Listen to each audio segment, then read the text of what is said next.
Hi, this is Aaron with Zollotech. Today I have the Google G1 phone, and I know this has been out for quite some time, but thought we would see how Android compares a year later. Now let me flip this over. I've been using this for a week or two, and I have this in back here, but this phone just comes out like this, and in the box itself is basically a carrying case and cables. It came this way. It is a review unit, but it has the AC adapter, it's got a pair of headphones, and it's got a USB plug as well. And then there's some instructions in the box, but we're not going to take a look at those right now. So let's take a look at the hardware, then I'll boot this up and show you what it's all about. So the hardware itself is pretty solid. It does squeak a little bit when you move it, but that's because it has a removable back and it's the plastic rubbing. But overall feels really solid. The front is a touch screen. The buttons here are dial, home. There's actually a trackball here with the presses in. You've got a menu button, a back button, and a hang up button, and it's also a power button. The interesting thing about this is it's also got a QWERTY keyboard, and you can see as this pushes up and over, and it's neat how it does it. It doesn't just slide, it goes up and over. You can see the mechanism right in here. And the keyboard is backlit. It feels solid. The plastic is harder plastic. It's not something more spongy like the Palm Pre or anything else. Let's pop the back off so I can show you the removable battery. And right here, while we're doing this, there's actually a volume rocker. And size-wise is pretty good. It's a little bit thicker than the iPhone. But on the back here, we have our battery, removable, which is always nice, SIM card, and right here is your camera and your speaker. So in the front here too as well, on the side rather, this is an SD slot. So if we pull this open, there's an SD card in here. The review unit came with a 1 gig SD card. So the phone itself, handset itself is pretty decent. You've got your earpiece here, and that's pretty much it other than the camera button, which is pretty standard. Let's go ahead and turn this on. There we go. It's coming on, and this is going to take some time, so it probably takes a minute or two. So just to save time on the video, I'm going to let it boot and go from there. So we're back, and Android has booted up.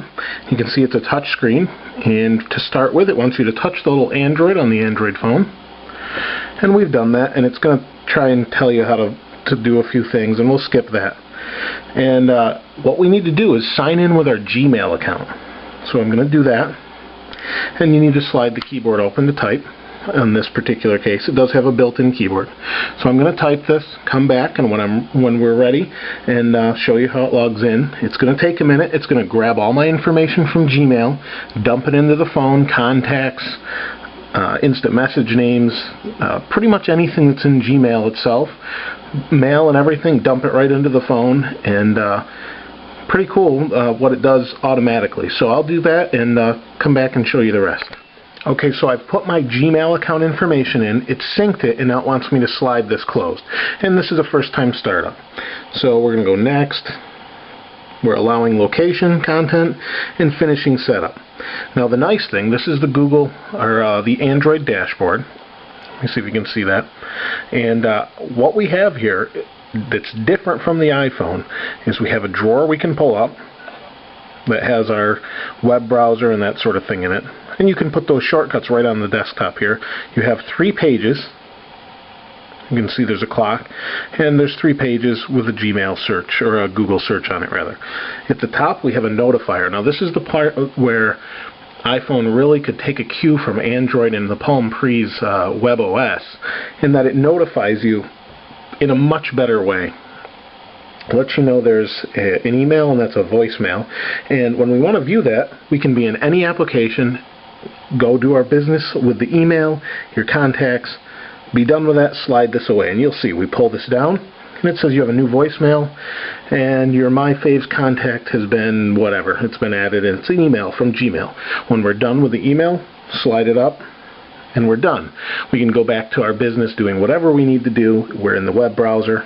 For example, we'll go into the web browser, and this is running the Cupcake operating system, and I'm running on Edge right now. 2 bars. I'm in an apartment with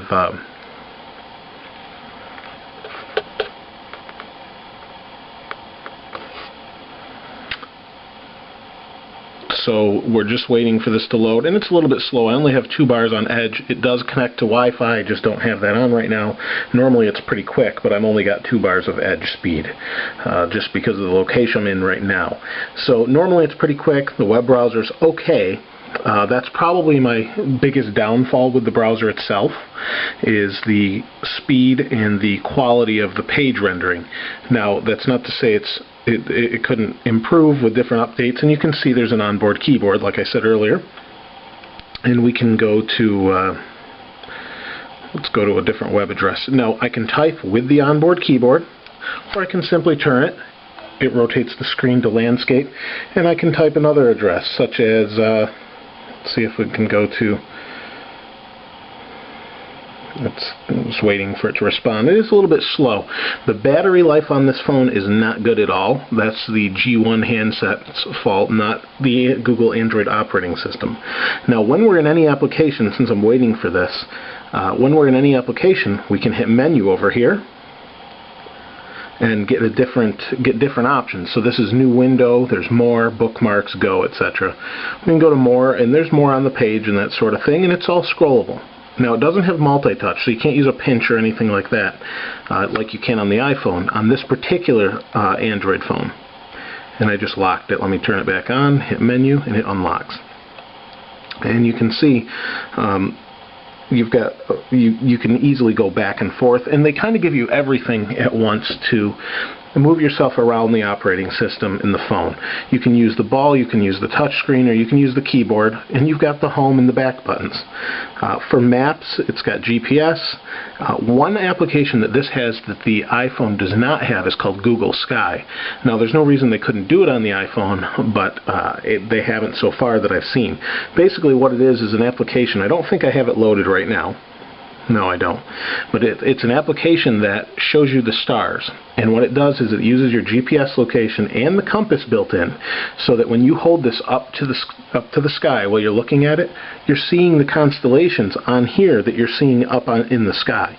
It's a pretty cool application. So as you turn, it actually turns, and there's the stars you're seeing, and it's showing you where the constellations are. So it's really kind of a cool little application that I'd like to see come to the iPhone also, but I haven't seen yet. If any of you know of a similar application, please feel free to let me know. But I haven't seen it from Google and it is a Google app, but I haven't seen it on the iPhone. Other than that, it's your pretty standard phone. You've got your contacts, and it imported them all. And I'll just scroll through this so you can't really see that, but it imported them all from Gmail automatically. Now, you can do that with the iPhone if you sync MobileMe or sync your calendars, but it's neat to have it do it wirelessly. And you can sync with Facebook and that sort of thing if you download your applications. So the phone itself, I really got used to the QWERTY keyboard, and it is backlit, like I said before. If I want to search something in Google, I can, CNN is a standard site, and I can just search for the site itself, and it kind of gives me news from it and that sort of thing. And the web browsing's okay, like I said, and it gives you this little option to expand full screen, but you can't pinch and zoom out. You can only use zoom in and out buttons that they give you. Similar to this one right here, which goes full screen, that just went off the screen. We'll go back. But the main reason I wanted to show you this phone, and I do have to return it, is it's a review unit, but the main reason I wanted to show you it is Google Android's potential is gigantic. It's huge. There is so much potential behind the operating system because it's open, and unlike the Palm Pre, which I actually really like, it just has a lot of promise, and it's got Google's backing. And there's supposed to be about 9 phones out before the end of the year that run Android. So it's definitely going to be the next big phone platform, is what it's looking like. And it's free to the makers of the phone. So there's really no reason for them not to go that direction. And they can put whatever interface they want over it. If you've seen the HTC MyTouch, or the Hero has their own interface over it that makes it look a little bit better. And you do have the Marketplace. You have different things in here as well. The Market is basically an app store. It's not as pretty. The phone definitely doesn't have the same style and smoothness of an iPhone, but it has huge potential, and it's completely customizable. And if you've seen like the MyTouch commercials, for example, which is another handset made by HTC, completely customizable, even the back skin is. So this is definitely worth checking out. if not this particular G1 phone, check out the other Android phones. This is Aaron with Zollotech. Please feel free to subscribe and comment and let me know what you guys think of this. As this has been out a while and maybe you've had a chance to check it out, let me know your thoughts. This is Aaron with Zollotech. We'll see you next time.